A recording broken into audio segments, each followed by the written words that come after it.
Hello friends, स्वागत है आप सभी का फिर से। This is Pavan and you are watching learn with Pavan sir YouTube channel. दोस्तों, टीजीटी पीजीटी इंग्लिश के क्रम में हम लोग आज ग्रामर को शुरू करने जा रहे हैं। ग्रामर की क्लासेस आपको मिलेंगी देखने को, और ये 4 क्लासेस आपको मिलेंगी। डेली एक क्लास मिलेगी, 4 दिन में इसे हम फिनिश करेंगे। इस टॉपिक को हम कहते हैं tense and parts of speech. आप देखेंगे टीजीटी पीजीटी इंग्लिश में टेंस और पार्ट्स ऑफ स्पीच यानी ग्रामर के इस टॉपिक से रिलेटेड कैसे क्वेश्चंस बनते हैं। ठीक है, तो चलिए पहला क्वेश्चन देखते हैं।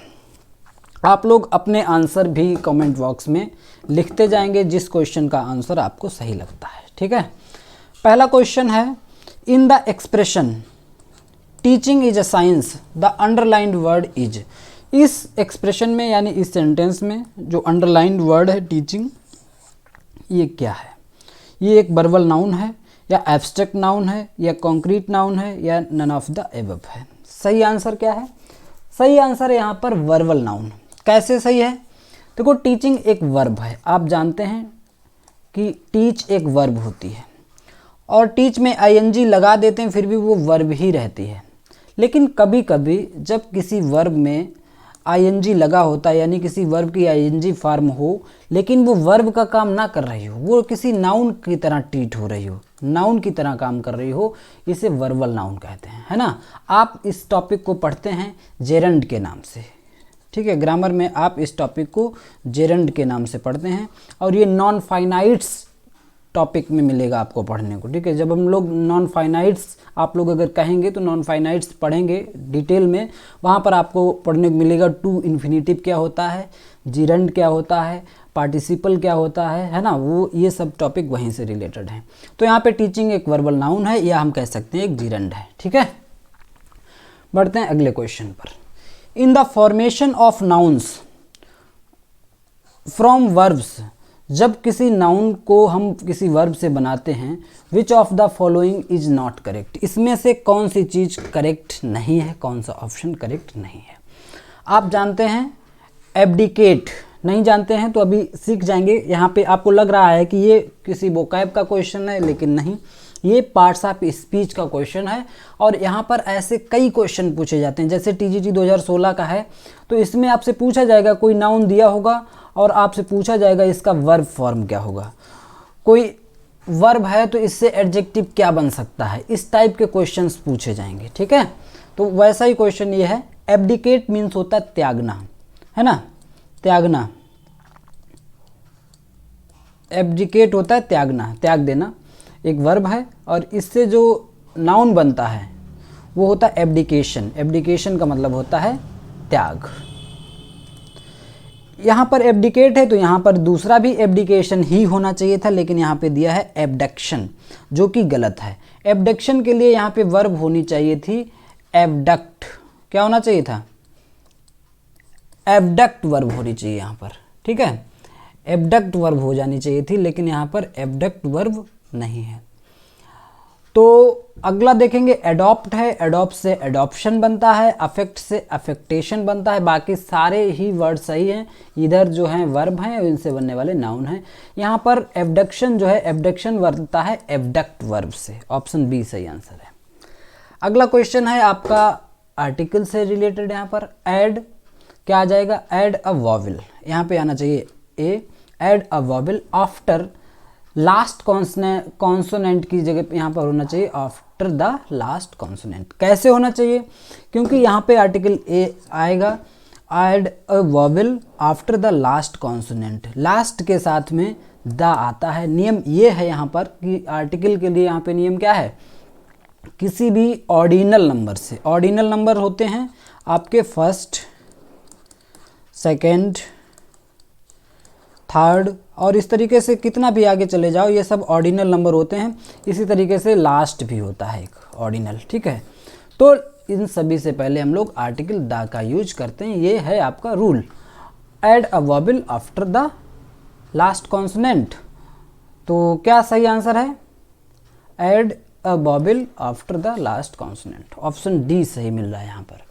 अगला क्वेश्चन देखेंगे, have you the door tight, क्या सही हो सकता है? हैव आप जानते हैं ये क्वेश्चन मार्क है इसलिए हैव पहले दिया है, और आप जानते हैं हैव हो या फिर हैड हो या हैज हो, ये पहचान किसकी है? ये परफेक्ट की पहचान है। किसी भी टेंस का हो लेकिन वो परफेक्ट होगा, ठीक है। इसके बाद वर्ब की थर्ड फॉर्म आती है, ये बात भी आप ध्यान रखेंगे। वर्ब की थर्ड फॉर्म आएगी, हैज हैव हैड के बाद सामान्यतः वर्ब की थर्ड फॉर्म आती है, और ये परफेक्ट को शो करते हैं। हैव है तो ये प्रेजेंट परफेक्ट की बात कर रहा होगा। हैव यू शटेड होगा या शटेंड होगा या शैट होगा या शट होगा, तो शट सही आंसर है। Have you shut the door tight, क्या आपने दरवाज़ा टाइट से बंद किया, ठीक से बंद किया? तो शट ऐसी वर्ब है जिसकी तीनों ही फॉर्म, फर्स्ट हो चाहे सेकंड हो चाहे थर्ड फॉर्म हो, तीनों ही शट शट शट ही रहती, ठीक है। तो सही ऑप्शन है ऑप्शन सी। नेक्स्ट क्वेश्चन है ही द कॉलेज लास्ट ईयर, क्या यहाँ पे आएगा? He can leave the college last year, last year की बात है, इसका मतलब पास्ट की तो बात है, तो हैज़ तो आएगा नहीं। ही हैज़ लेफ्ट या लेफ्ट या विल लीव, क्या सही होना चाहिए? पास्ट वाली एक्सप्रेशन बन रही है, पास्ट का सेंटेंस बन रहा है, तो यहाँ पर आना चाहिए आपका he left the college. He left the college यानी वर्ब की सेकेंड फॉर्म आनी चाहिए। वर्ब की सेकेंड फॉर्म लगा देंगे तो ये कैसा बन जाएगा? पास्ट इंडेफिनिट बन जाएगा। पास्ट इंडेफिनिट का जो सिंपल सेंटेंस है वो क्या होता है? सब्जेक्ट के बाद वर्ब की सेकेंड फॉर्म यूज होती है, तो यहाँ पर ये हो जाएगा he left the college last year, उसने पिछले साल कॉलेज छोड़ दिया। अब कुछ लोग कहेंगे यहाँ पे हैज़ लेफ्ट भी हो सकता था, लेकिन आप लोग इस बात को भी ध्यान रखेंगे कि जब कभी पास्ट का टाइम बताने वाले एक्सप्रेशन दिए हों, last year, last week, last night, है ना, या इन 2022, इस तरीके से कोई टाइम दिया हो, तो हम यहाँ पर पास्ट इंडेफिनिट यानी वर्ब की सेकेंड फॉर्म ही लगाते हैं। जैसे कुछ लोग अपना इंट्रो देते हैं तो वहाँ पे बताते हैं आई हैव पास्ड माई, इस तरीके से बताते हैं आप लोग, I have passed my BA इन 2022, 2022 में मैंने अपना BA पास कर लिया था। तो ये क्वेश्चन है गलत, आई पास्ड माई BA कहना होगा जब यहाँ पे आपने टाइम दे रखा है तब। अगर आप यहाँ टाइम नहीं दे रखे हैं, अगर सीधे कहें I have passed my BA तो बात सही है, लेकिन अगर आपने यहाँ टाइम दे दिया तो आपको हैव हटाना पड़ेगा, आपको ये पास्ट इंडेफिनिट में यानी वर्ब की सेकेंड फॉर्म के साथ ही एक्सप्रेशन सही करनी होगी। तो यहाँ पे क्या सही आंसर है? He left the college last year. आप लोग समझ गए होंगे, लास्ट ईयर ना लगा होता तो he has left the college सही हो जाता है, दोनों बातें सही हो सकती थी, ठीक है। लेकिन लास्ट ईयर लगा है, इसका मतलब पास्ट इंडेफिनिट में ही टेंस रहेगा। इस बारीकी को आप लोग समझें, ऑप्शन बी सही है यहाँ पर। नेक्स्ट है this particular problem us for a long time now, ठीक है। दिस पर्टिकुलर प्रॉब्लम क्या है? Has been troubling, may troubling भी। तो आप जानते हैं कि यहाँ पर परफेक्ट कॉन्टिन्यूस वाला स्ट्रक्चर बनना चाहिए। परफेक्ट कॉन्टिन्यूस का स्ट्रक्चर बनेगा तभी चीज़ें सही हो सकती हैं। इज बीन होता नहीं स्ट्रक्चर, हैज़ बीन होता है, बिल्कुल सही है। तो हैज़ बीन और हैज़ बीन जब होता है परफेक्ट की होती तो वर्ब, उसमें जो मेन वर्ब होती है वो ING फॉर्म में होती है। देखो हैज़ बीन ट्रबल्ड इसलिए नहीं होगा क्योंकि ये वर्ब की थर्ड फॉर्म है, और परफेक्ट कॉन्टिन्यूस किसी का भी हो उसमें बीन के बाद वर्ब की ING फॉर्म आती है। तो this particular problem has been troubling यहाँ पे आना चाहिए। This particular problem has been troubling us for a long time now, ठीक है। ये समस्या, ये विशेष समस्या हम लोगों को बहुत समय से तंग करती आ रही है, परेशान करती आ रही है, ठीक है। तो यहाँ पर जो आपका फॉर अ लॉन्ग टाइम कह सकते हैं या for a long time now कहें, वो सेम बात ही है। नाउ का कोई विशेष रोल नहीं है यहाँ पे। नाउ थोड़ा सा इम्फेसिस, थोड़ा जोर डालने के लिए, बात में जोर डालने के लिए लगा दिया गया है। वैसे ये सुपरफ्लुअस है, अनावश्यक है, इसकी कोई ज़रूरत नहीं है, ठीक है। तो क्या सही आंसर आपका था? ऑप्शन ए यहाँ पे, has been troubling. Next question देखेंगे, he is disappointed at not. देखो ये क्वेश्चन है, इन्हें समझाना पड़ता है, इनमें थोड़ा सा टाइम लगेगा। अगर टाइम लेकर नहीं समझेंगे आप लोग तो फिर समझ में भी अच्छे से नहीं आएगा, ठीक है। और लिटरेचर वाले क्वेश्चंस होते थे जिनका सीधे उत्तर बताते हुए चले जाते थे, लेकिन यहाँ पे थोड़ा सा क्लियर भी करने होंगे चीज़ों को, तो इसलिए पेशेंस के साथ देखेंगे समझेंगे। He is disappointed at not to see any play while he was in Kolkata. क्या सही हो सकता है? ही इज डिसअपॉइंटेड, वो डिसअपॉइंटेड है। किस लिए डिसअपॉइंटेड है? एट नॉट हैव गॉन, और यहाँ पे होना चाहिए having gone, at not having gone to see any play while he was in Kolkata. वो डिसअपॉइंटेड, निराश इसलिए है कि नॉट यहाँ पे पहले लिख लेते हैं फिर क्लियर होगा। Having, not having gone to see any play, वो कोलकाता में रहते हुए, जब वो कोलकाता में था, while he was in Kolkata, not having gone to see any play, कोई भी प्ले देखने नहीं गया। हैविंग गॉन का मतलब भी क्या है? परफेक्ट पार्टिसिपल है, परफेक्ट पार्टिसिपल है having gone to see any play. ठीक है, पार्टिसिपल टॉपिक बहुत इंपॉर्टेंट है इसके लिए, है ना। हमें लग रहा है पार्टिसिपल और नॉन फाइनाइट्स वगैरह आपको डिटेल में पढ़ने होंगे यहाँ पर।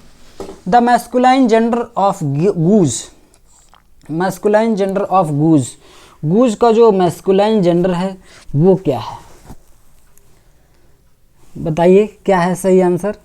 गूज एक प्रकार का हंस है। ठीक है, हंस के लिए शब्द यूज होता है, एक प्रकार का हंस या कलहंस इसे कहते हैं।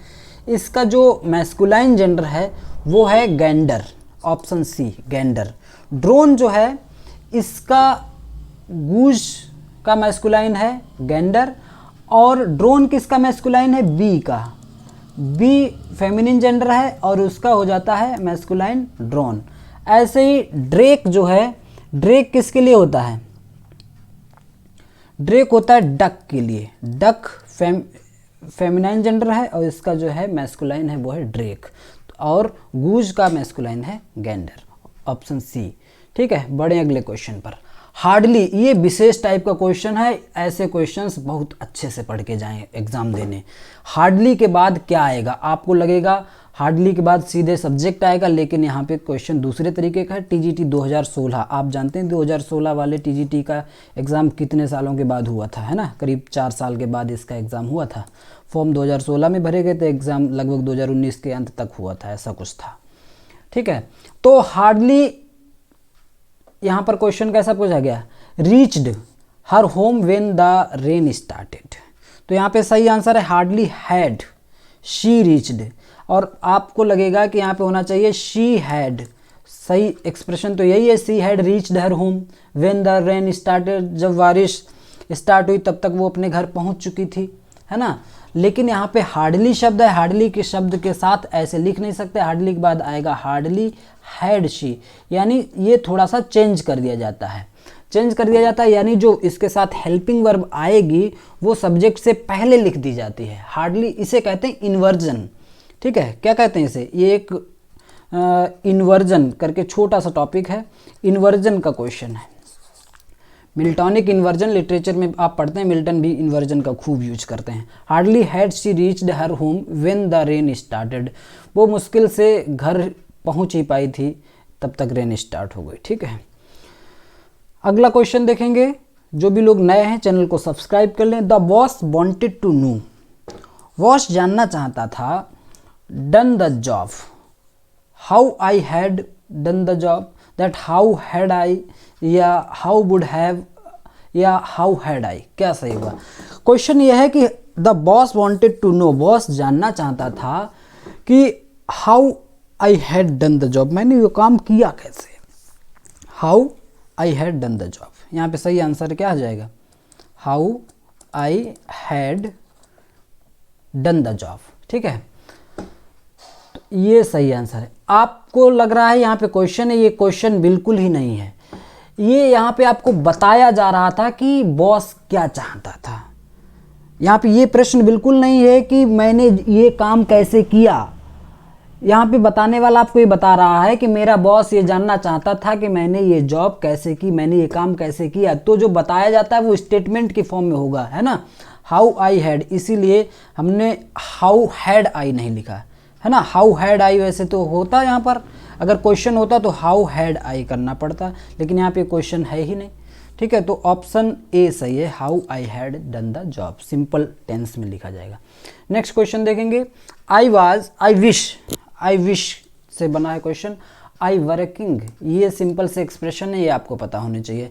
I wish I were a king, मेरी इच्छा है काश मैं एक राजा होता, है ना, काश मैं एक राजा होता। ऐसी इच्छाएं मीन्स होती जो काल्पनिक बातें मेरे दिमाग में होती, काश मैं राजा होता। काश के लिए वर का भी यूज कर लेते हैं हम लोग, या फिर वुड दैट का यूज करते हैं।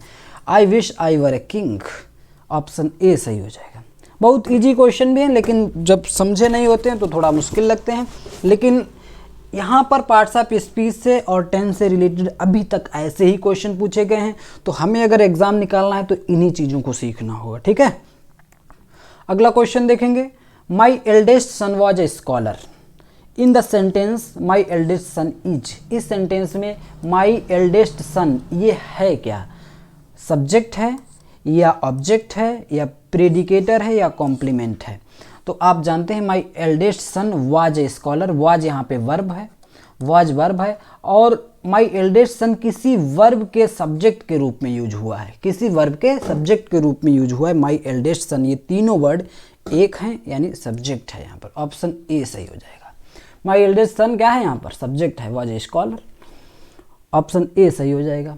नेक्स्ट क्वेश्चन देखेंगे। विच of the following pairs is mismatched, इसमें से कौन सी पेयर मिसमैच्ड है, किस हिसाब से मिसमैच्ड है। In a series of singular to plural, यहाँ पे सारी सीरीज में, यहाँ पे चारों ऑप्शन में पहले सिंगुलर आया है उसके बाद प्लूरल आया है, लेकिन किसी एक क्वेश्चन में ऐसा नहीं हुआ है।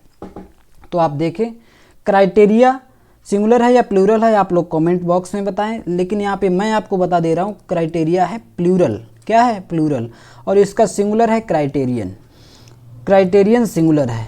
इसका मतलब होता है कोई प्रक्रिया, कि जैसे यहाँ पर एडमिशन की प्रक्रिया क्या है, व्हाट इज़ द क्राइटेरियन, और प्रक्रिया में कोई एक चीज़ तो आएगी नहीं, बहुत सारी चीज़ें होती हैं कि डीओबी इतनी होनी चाहिए, परसेंटेज इतना होना चाहिए आपका ग्रेजुएशन में, तो बहुत सारी प्रक्रियाएं हो जाती हैं। तो वहाँ पे क्राइटेरियन ना यूज करके हम क्राइटेरिया यूज करेंगे, और फिर क्राइटेरिया के साथ प्लूरल ही वर्ब लगाएंगे। तो हमें कहना पड़ेगा what are the criteria for admission here, ठीक है। तो यहाँ एडमिशन करने के लिए क्या क्या चीज़ें होनी चाहिए, ठीक है, norms, criteria. Medium singular noun है और मीडिया इसी का प्लूरल है, ठीक है। रेडियस सिंगुलर नाउन है, सिंगुलर है और इसका प्लूरल है रेडियाई। ब्यूरो सिंगुलर है, इसका प्लूरल है ब्यूरोक्स।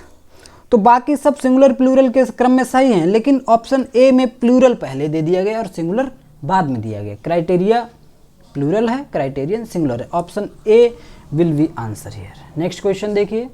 One of the four options given below has the perfect form of the tense of the given sentence. किसी एक में, one of the four options, चार ऑप्शंस में से किसी एक में परफेक्ट फॉर्म दी गई, टेंस की परफेक्ट फॉर्म दी गई है, ठीक है। यानी इस टेंस की, Shashi reads all of the articles on molecular biology, ये टेंस जो दिया गया ना, इसकी किसी एक टेंस में परफेक्ट फॉर्म दी गई है, इसी सेंटेंस को परफेक्ट में लिखा गया है। देखिए, पहचान लीजिए, वही आंसर है। शशि हैव, देखो शशि सिंगुलर है तो शशि के साथ हैव नहीं आ सकता, ये ऑप्शन हो ही नहीं सकता। शशि हैज आएगा और हैज के साथ वर्ब की third form, read, read, red, तो वर्ब की थर्ड फॉर्म है, ये आंसर हमें सही लग सकता है। Shashi has read all of the articles on molecular biology. और यहाँ पे क्या है, शशि रेड लिखा है तो ये भी नहीं होगा, और शशि हैड लिखा है और हैड के बाद वर्ब की थर्ड फॉर्म नहीं लिखी, आईएनजी लिखी है, इसलिए ये भी नहीं हो सकता, है ना। परफेक्ट की पहचान ही यही है कि हैज आए या फिर हैव आएगा या फिर हैड आएगा, तीनों में से कोई एक हेल्पिंग वर्ब आएगी और उसके बाद में वर्ब की थर्ड फॉर्म आना मस्ट होता है, यानी 101% वर्ब की थर्ड फॉर्म आनी चाहिए, तभी परफेक्ट होगा, और वो यहाँ पर इसी ऑप्शन में मिल रही है। Shashi has read all of the articles on molecular biology, option B will be answer here. Next question देखिए। Choose the appropriate articles to fill in the blanks. Appropriate article आपको चूज करना है ब्लैंक स्पेस के लिए। Are है तो N लगा लीजिए, एन आर, ठीक है, एन आर। यहाँ पर एच देख के आप आर्टिकल नहीं लगाएंगे, ये एच कैसा साउंड कर रहा है, ये एच है तो कॉन्सोनेंट, लेकिन इसका जो साउंड है वॉवेल है, हम बोलते हैं आर, है ना, एन आर, आर आर सीधे गले से आवाज़ निकलती है, यानी वॉवेल साउंड है। कहीं पर भी कोई और जो ऑर्गन्स हैं स्पीच से रिलेटेड वो टच नहीं होते हैं, है ना। वॉवेल की डेफिनेशन यही है कि जब हम मुंह से बोलेंगे तो वो किसी भी, जैसे कुछ जो कॉन्सोनेंट होते हैं कुछ दांत से टच होकर के बनते हैं, तो हिंदी में बहुत प्रकार के कॉन्सोनेंट है ना, ओष्ठ हैं, तालव्य हैं, दंत हैं। इस तरीके से स्वर में कुछ नहीं होता, क्योंकि स्वर जो आता है सीधे गले से निकलता, कहीं टच ही नहीं होता। तो आर जब बोलते हैं, आप बोल के देखिए, तो आर जो है ऐसे बोला जाता है। ये इसका साउंड है वॉवेल वाला, ठीक है। तो वॉवेल साउंड है तो एन लगाएंगे, an hour at a house, किसी भी घर। आ यहाँ पर इंडेफिनिट किसी भी घर की बात हो रही, इंडेफिनिट आर्टिकल ए लग रहा है। An hour at a house is enough, किसी भी घर पर हो आप 1 घंटा वहाँ के लिए पर्याप्त है। To give you an impression, आपको पता लगाने के लिए, अबाउट द फैमिली, उस परिवार के बारे में, दैट लिव्स देयर, जो कि उस घर में रहती है। किसी घर में आप 1 घंटा रुकेंगे तो वहाँ जो लोग रहते हैं उस परिवार के बारे में आपको अनुमान लगाने के लिए कि ये लोग कैसे हैं, 1 घंटा पर्याप्त है। सेंटेंस का सेंस ये है। MPTGT 2018 का क्वेश्चन है, बहुत ज़्यादा अच्छे लेवल का क्वेश्चन है।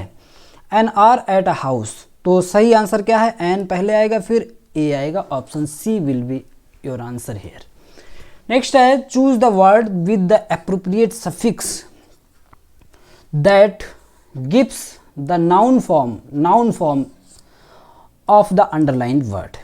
अंडरलाइन वर्ड है perceptive. It was very perceptive of you, आप बहुत अनुभवी थे। परसेप्टिव का मतलब अनुभवी थे।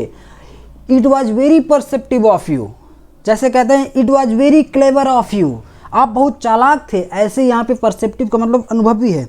It was very perceptive of you to notice that, कि आपने वो जान लिया, कि आपका ध्यान वहाँ गया, आप काफ़ी अनुभवी थे।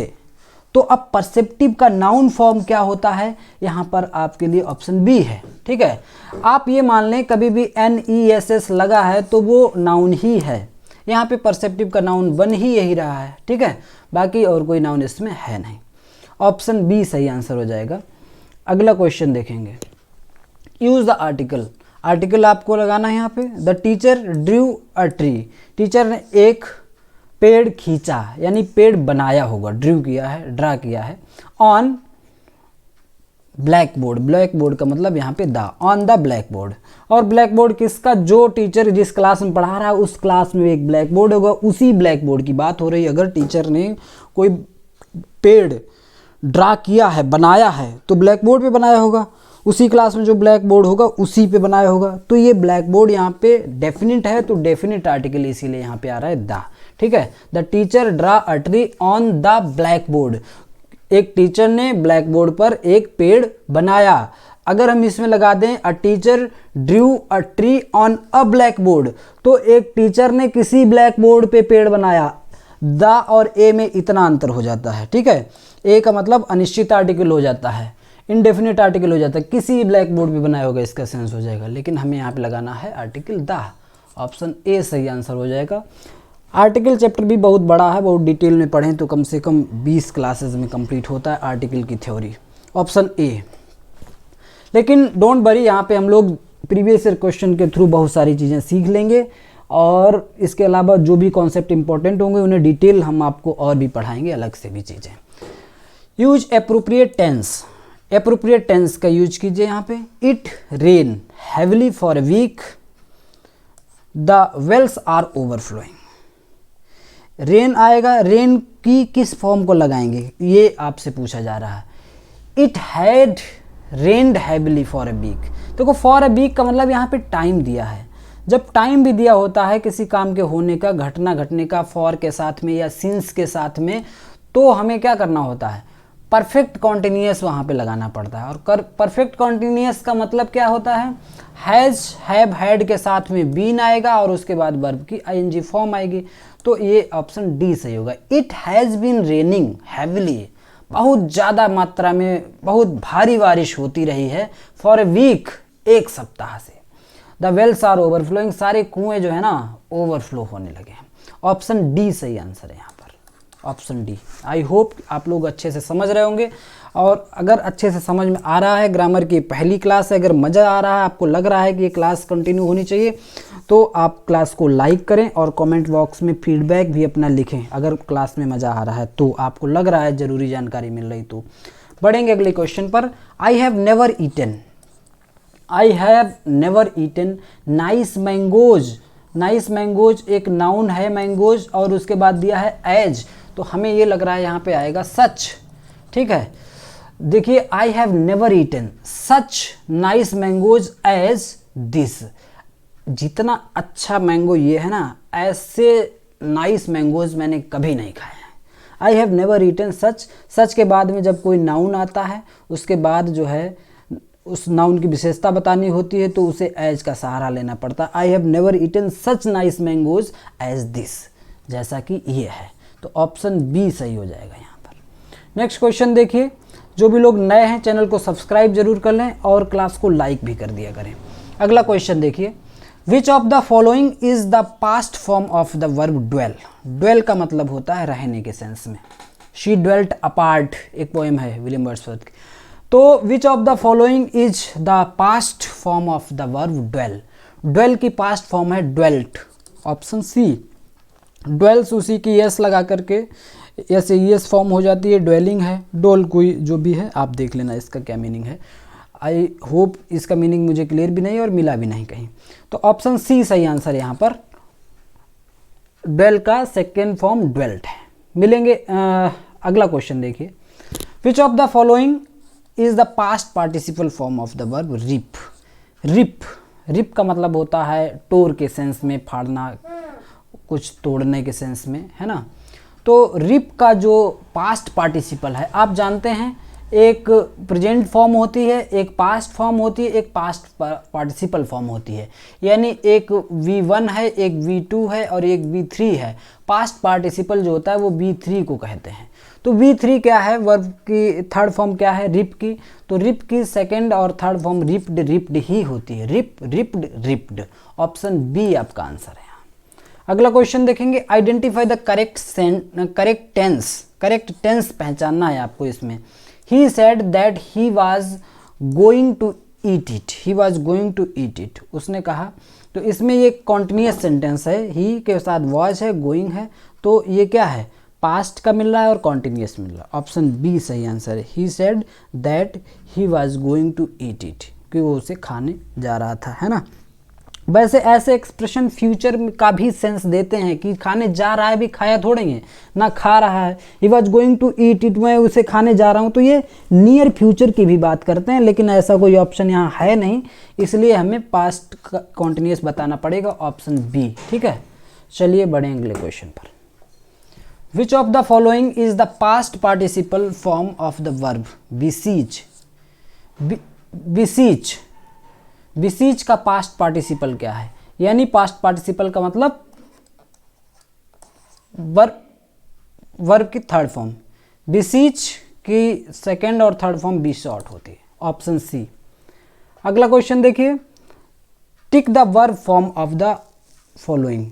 यहाँ पे 5 से 9 तक सारे क्वेश्चन है, वो वर्ब फॉर्म आपको बतानी होगी। फेल्योर एक नाउन है, इसकी जो वर्ब है वो होती है फेल, और फेल यहाँ है नहीं, फेल की सेकेंड फॉर्म दी है फेल्ड। ठीक है, फेल्ड का मतलब होता है, फेल्ड है एक वर्ब, फेल हो जाना। ठीक है, फियास्को का मतलब भी असफलता है, फैलेसी का मतलब होता है एक प्रकार का दोष। अगला क्वेश्चन देखेंगे, मैनेजमेंट। मैनेजमेंट एक नाउन है, इसकी भी वर्ब फॉर्म ही आपको बताना है ना, इस क्वेश्चन में ही बता दिया गया था। आगे 9 तक आपको वर्ब बतानी है। मैनेजमेंट की जो वर्ब है वो है मैनेज। ठीक है, मैनेज करना, कहते हैं मैनेज करो, तो मैनेज क्या है, वर्ब है। मैनेजर एक नाउन है, मैनेजेरियल एक एडजेक्टिव है। ठीक है, ऑप्शन ए सही है। कन्फ्यूजन का जो वर्ब है वो है कन्फ्यूज। ठीक है, कन्फ्यूज, कन्फ्यूजन का वर्ब क्या है, कन्फ्यूज। रॉबर डकैत, लुटेरे, तो इसका जो वर्ब है वो क्या है, रॉब है। रॉब मीन्स डकैती करना, लूटने के सेंस में, लेकिन रॉब यहाँ है नहीं, रॉब की सेकेंड फॉर्म है, थर्ड फॉर्म है, कुछ भी कह सकते हैं इसे, रॉब्ड। ठीक है, रॉबर का मतलब ही रॉबरी करने वाला। ही drinks T every morning.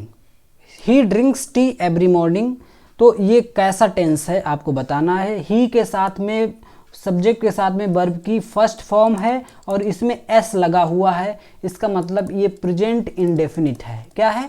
Present indefinite. कौन सा ऑप्शन है प्रेजेंट इंडेफिनिट? प्रेजेंट इंडेफिनिट है ये, लेकिन कोई प्रेजेंट इंडेफिनिट में नहीं है, तो हम इसे प्रेजेंट सिंपल कहेंगे या सिंपल प्रेजेंट कहेंगे। वैसे प्रेजेंट इंडेफिनिट और सिंपल प्रेजेंट में अंतर होता है, ठीक है। ऐसे ही पास्ट इंडेफिनिट और सिंपल पास्ट में अंतर होता है, लेकिन यहाँ पे ये लोग इस तरीके का ऑप्शन देते हैं, तो आपको ऐसे ही से करना होगा। ऑप्शन बी यानी प्रेजेंट सिंपल बताना पड़ेगा। नेक्स्ट क्वेश्चन देखेंगे, आई एट माई फूड। सब्जेक्ट के साथ में वर्ब की सेकेंड फॉर्म है, ईट की सेकेंड फॉर्म है एट, ठीक है। तो सब्जेक्ट के साथ में जब वर्ब की सेकेंड फॉर्म आ रही तो इसका मतलब ये सेंटेंस है पास्ट का, और पास्ट का इंडेफिनिट है। पास्ट इंडेफिनिट कहीं है क्या? पास्ट इंडेफिनिट नहीं है, तो पास्ट सिंपल आपका आंसर हो जाएगा ऑप्शन बी, ठीक है। पीजीटी 2011 का क्वेश्चन है। नेक्स्ट क्वेश्चन देखेंगे, I am reading a book. I am reading a book क्या है? आई के साथ इज एम आर आता है और आई एन जी आता है, तो ये कॉन्टिन्यूटी शो करता है और प्रेजेंट में कॉन्टिन्यूटी शो करता है, तो ये प्रेजेंट कॉन्टिन्यूअस टेंस होना चाहिए। प्रेजेंट कॉन्टिन्यूअस है ऑप्शन सी। सिंपल क्वेश्चन है, पीजीटी में भी पूछ लिए जाते हैं ऐसे क्वेश्चन, ठीक है। I have read most of Dickens novel. I have red, आप जानते हैं हैज, हैव, हैड बताता है परफेक्ट को, अगर उसके साथ वर्ब की थर्ड फॉर्म लगी है तो रीड की second form, third form, read, read, read, ठीक है। तो I have read most of Dickens novel, तो ये क्या होना चाहिए? ये प्रेजेंट परफेक्ट टेंस है, ऑप्शन ए सही आंसर है, ठीक है। When I arrived Ann had just left. जब मैं आया, एन हैड जस्ट, तब तक एन निकल चुकी थी, तब तक एन निकली ही थी, मतलब मुझे नहीं मिली, वो निकल चुकी थी। इसमें पहला काम पहले कौन सा हुआ होगा?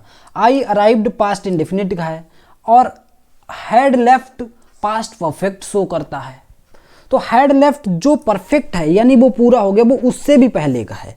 पास्ट इंडेफिनिट बाद का है, यानी पास्ट हो गया आई अराइव्ड, और जो पास्ट का भी पास्ट है, पास्ट का भी जो पास्ट होता है उसे कहते हैं पास्ट परफेक्ट, ठीक है। आई होप आप समझ गए होंगे।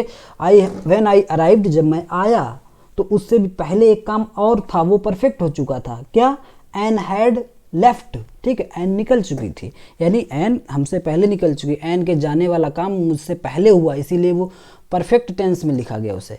तो इसमें क्या है, ये प्रेजेंट परफेक्ट है या पास्ट परफेक्ट है, या प्रेजेंट कंटिन्यूअस या पास्ट कंटिन्यूअस? ये है पास्ट परफेक्ट का एग्जाम्पल, ठीक है, पास्ट परफेक्ट। और आई होप आज के सारे क्वेश्चंस हो गए हैं। आपको ये क्लास कैसी लगी ज़रूर बताएं कमेंट बॉक्स में। अगर मज़ा आया है तो क्लास को लाइक कर दें और जो है क्लास को शेयर भी कर दें, अपना फीडबैक भी लिखें। मिलेंगे अगली क्लास में ऐसे ही शानदार क्वेश्चंस के साथ। Till then keep learning and keep watching. Thank you.